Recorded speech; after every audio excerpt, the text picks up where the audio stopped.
the changing of the guard with the Irish taking over and the Cup truly becoming an international event. Down to the 300, Tiago Nick a length in front of Frontier Boy. 3 away, Vintage Crop starting to storm home from Tennessee Jack. Tiago Nick in front. Vintage Crop is storming home on the outside. Vintage Crop on the outside grabs Tiago Nick, then Mercator, and the Cup is going back to England. And Vintage Crop has won the Melbourne Cup by 3 lengths to Tiago Nick and Mercator. Then Great Vintage pressing home for 4th. Close up in the field was Tennessee Jack, Frontier Boy. Then Drum Taps every chance, Marrakesh. Fra next time Azam, Sub-Zero Cavalieri. Well back in the field, the Phantom, Young Pirate, Air Seattle. Castletown, Dancing Lord. Then Silk Ali, Slight Chance. Ultimate Aim and Diamond Bases has finished at the tail without Mr. Light. And the dividends on the Melbourne Cup of 1993 with Vintage Crop defeating Tiago Nick, which gave a great sight for a bolter, as did Mercator, the New Zealand horse.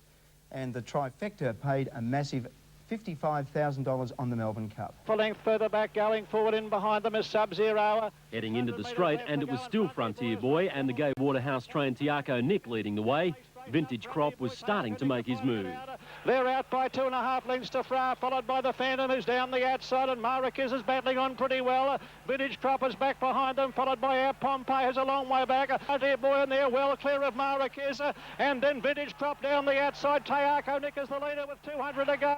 It's a length and a half clear. Look at Vintage Crop. Vintage Crop coming down the outside is after Tiago Nick in the final stages. The English horse Vintage Crop hit the front. Vintage Crop will win the Melbourne Cup. Vintage Crop is first. Tiago Nick is second, I think, just ahead of Mike Curtor. Vintage Crop started at 14 to 1 from Tiago Nick at 160 to 1, and Mercator, Great Vintage, was 4th. Last was our Tristolite. Earlier in the Great Western, Cocky Bow was sent out favourite. Here's John Russell again. Cocky Bow takes the lead with 100 to go from Snippet's Girl Minyama. Ghost Story running home well, but Cocky Bow's in front close to home, and Cocky Bow wins it.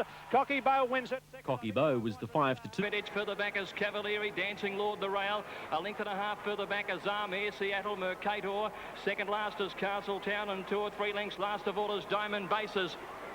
They've gone past the halfway mark, less than 1,600 to go in the Melbourne Cup.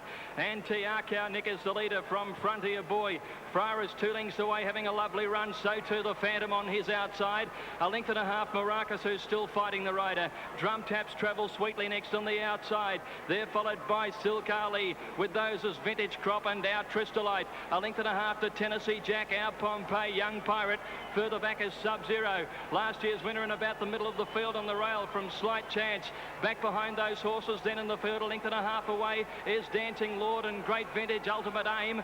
Back behind those field ops are about the middle of the field. Further back in the field, then came Cavalieri, Mercator, Azam. Well back, coming up, passing the 800-metre mark now is Air Seattle and Castletown. And last of all is Diamond Bases. Frontier Boy raced up to Tiago Nick. In search of the home turn, and 2 lengths further back is the Phantom. Further back in the field is Fra, hard ridden. Then Drum Taps under some pressure. Maracas over on the fence when they sweep into the straight now. Tennessee Jack with a run, and now Pompeii out wider. Tiago Nick turned in front of Frontier Boy. 2 lengths, Maracas third. Then came Fra, the Phantom down the outside, followed by Vintage Crop coming with a run now. And Tennessee Jack on the outside. Tiago Nick still in front at the 300. Led Frontier Boy a length and a half further back. Vintage Crop. He's coming home, the Irish galloper. Tiago Nick is in front of Frontier Boy. Vintage Crop is a danger, and Great Vintage is late. Tiago Nick, but Vintage Crop has got him. Vintage Crop, the Irish horse will win the Melbourne Cup. Vintage Crop, 2 lengths. Tiago Nick just held second. Mercator flashed up for third. I was in a fit of depression this morning when they said heavy, but I walked the track, and your heavy wouldn't be the same as our heavy. It's not easy. It was a good race, you know. They quicken up well. When they quickened early, they quickened good. Don't be concerned because an Irish horse has come and won your greatest race. You can come and win some of our great races. That's your challenge, and you got to come and do it. We hope you do. So an English Derby and a Melbourne Cup double for rider Michael Kinane, Ireland's champion jockey. Vintage Crop at 14s, Tiago Nick 160 to 1, Mercator 125. Our Pompeii, the 5 to 1 favourite, ran 14th. The official last was our Tristolite.